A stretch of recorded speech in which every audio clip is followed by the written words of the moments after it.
Mr. Pierre Krähenbühl, Commissioner General for UNRWA, welcome to our screen, sir. Thank you so much. I would like to ask you first about the massive funding crisis that you are facing, mainly due to the dramatic cuts made to the agency by the United States government. There is a funding shortfall of about $270 million, we understand. What is being done to close up the gap?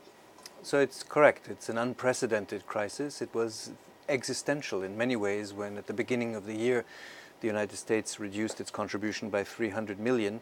We found ourselves with a global shortfall of $446 million.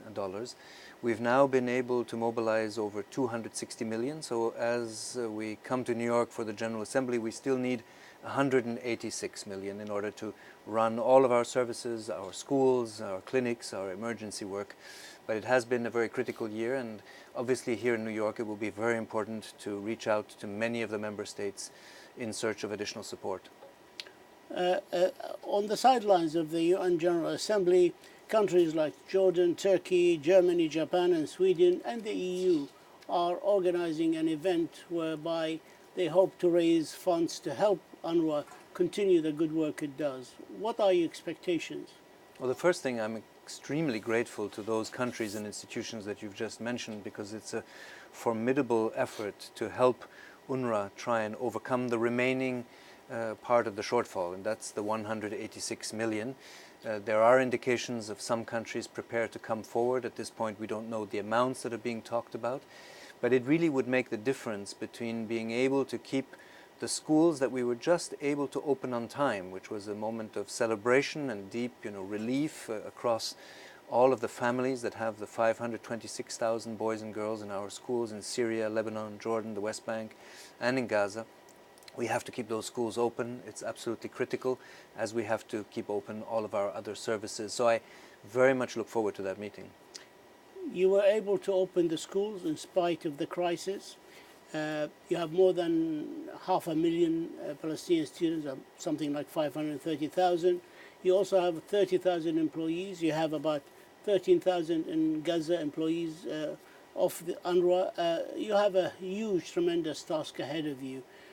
But nevertheless, there are people in Gaza are demonstrating against the cuts that's taking place. What do you want to say to them? Well, the first thing is I fully understand when we had to cut 116 posts because of the lack of funding in our emergency appeal work. It is a disappointment to have to reach that moment. We had to prioritize, protect, for example, the food distributions to 1 million people in Gaza, and that we were able. This is very important. So of course I understand perfectly the anxiety and the deep disappointment that the staff felt. On the other hand, I have to say very clearly that I don't agree with some of the methods that were used, which, for example, to put pressure on other staff, which interferes with the ability to provide the services to the community. I don't think that's the way forward. But the disappointment that they feel, I fully understand. After the United States government cut the funds they were contributing to UNRWA, did you find a wave of support and sympathy to the work you do and maybe more donations? Yes, I found it at the level of member states of the United Nations. Countries came forward either to advance funding or provided new financial resources. We saw that a lot in the Gulf. We saw it considerably also in Asia and in parts of Europe. But I also saw it at the level of individuals. It was quite remarkable. Let me just give you one example. We have a former Palestine refugee student, Jara Al-Hawamdi, who graduated from UNRWA schools in Jordan. He's a Palestine refugee. He's also a cancer survivor, and he lost one of his legs. He had to be amputated. He climbed to the Everest base camp in order to mobilize funding to ensure that the UNRWA school that he studied in Jordan would remain open. And it tells you something about the strength of the commitment, how people feel strongly about what they learned in UNRWA schools, the opportunity it gave to them in life. And that type of solidarity we have seen growing in recent months. As the funding crisis continues, what would be the first services that you have to shut down, really, for the Palestinian people, if you have to? Well, sadly, we had to take some measures this summer because we ran out of some of our emergency funding. that was heavily reliant on the US contributions in the past for the West Bank and for Gaza. And there we had to cut some of our community mental health work, our job creation programs. On the other hand, we preserved our access to schools and clinics and the food distributions. So as always, when you face such a crisis, you have to balance things out. This is my message coming to the General Assembly is we have been successful in opening the school year on time.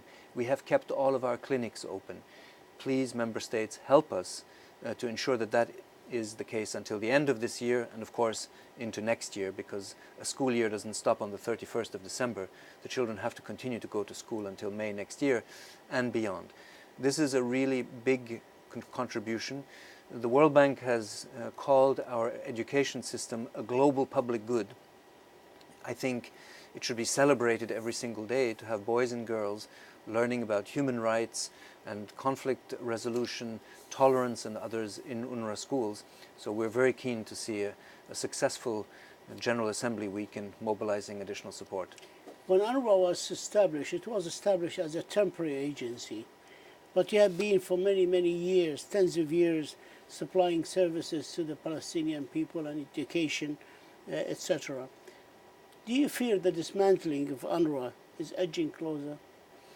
I don't actually, and you know, the first thing to remember is that the people who least wanted UNRWA to continue or to be a permanent feature were the Palestine refugees themselves, because UNRWA's ongoing existence has of course a good news, which is we provide important services, but it's also a daily reminder of the failure of the international community and the parties to resolve the conflict between Israelis and Palestinians, and therefore to keep refugees in their situation. You know, I've never met a refugee who wanted to be a refugee, and I certainly have never met a refugee who wanted to remain a refugee for so long.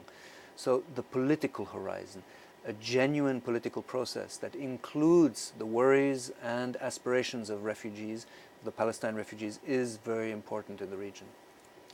The United States and Israel always maintain that the Palestinians are the only people in the world who are allowed to pass their refugee status down to their sons and grandsons' generations. What do you say to them? I just say that's one of the most extraordinary misrepresentations of reality that I've come across in many years of working in the humanitarian field. And I'll tell you why. If you take an Afghan refugee who fled the Soviet invasion in 1979 and has been now in Peshawar in Pakistan for 40 years, of course UNHCR considers their children and grandchildren as refugees and assists them. There is no difference between Palestine refugees and Afghan refugees or Sudanese refugees or Somali refugees. The one thing that unites them is that they are refugees for so long because of the unresolved political situations, not because humanitarian organizations like UNRWA continue to assist them, that's protecting their dignity and their rights, but because politics has failed to deliver on the promise of a solution. That's why we're still there, in UNRWA's case, 70 years on, and that's why Afghan refugees also see their children and grandchildren be recognized as refugees. Jordan, they have granted citizenship for more than 2 million Palestinians, but they keep insisting that UNRWA continue to provide essential services to these refugees who are now citizens of Jordan.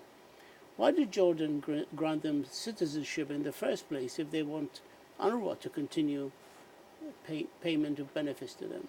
So two things have to be said about that. The first thing is that the decision by Jordan, it's better addressed by Yes. Jordanian officials.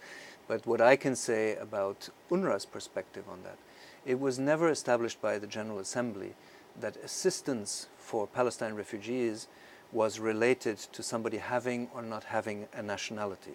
That was not conditioned on that. Okay. So we were mandated to provide for Palestine refugees, initially 700,000, now over 5 million people. And we will continue to do that so long as the General Assembly prolongs our mandate in that regard. That is very clearly the way we were tasked. Many, of course, argue, and correctly, in my opinion, that the only way to solve the Palestinian-Israeli conflict is a political solution. Now, the Trump administration is saying that it will come up with such a plan very soon. What are your expectations? I don't know, and I really can't speculate on that plan because I haven't seen it and I don't know what is in it. But what I can say very safely is that indeed I fully agree with the fundamental issue, which is the question of Palestine refugees has to be integrated as part of a solution. Any attempt to simply wish away a community of 5 million, I think, is not a contribution to regional stability. Because whether UNRWA exists or doesn't exist isn't even the main issue. The main issue is there are 5.3 million Palestine refugees. They have been waiting for a solution for very long. That solution has not come about, and therefore they continue to live in the circumstances that are extremely dramatic, as we know in Gaza, in the West Bank under occupation, in Syria under conflict. So yes, political solutions are the key. UNRWA was not tasked to deliver that or to even say what solution it should be. The international consensus is the two-state solution. In any case, I can say it's a solution that has to integrate the aspirations and legitimate concerns of the refugee community. Mr. Pierre Krähenbühl, Commissioner General of UNRWA, we thank you as always for your time and for your good services to the Palestinian people. God bless. Thank you, sir. Thank you so much. Thank Very you. nice to be here. Thank you. Thank you. Thank you.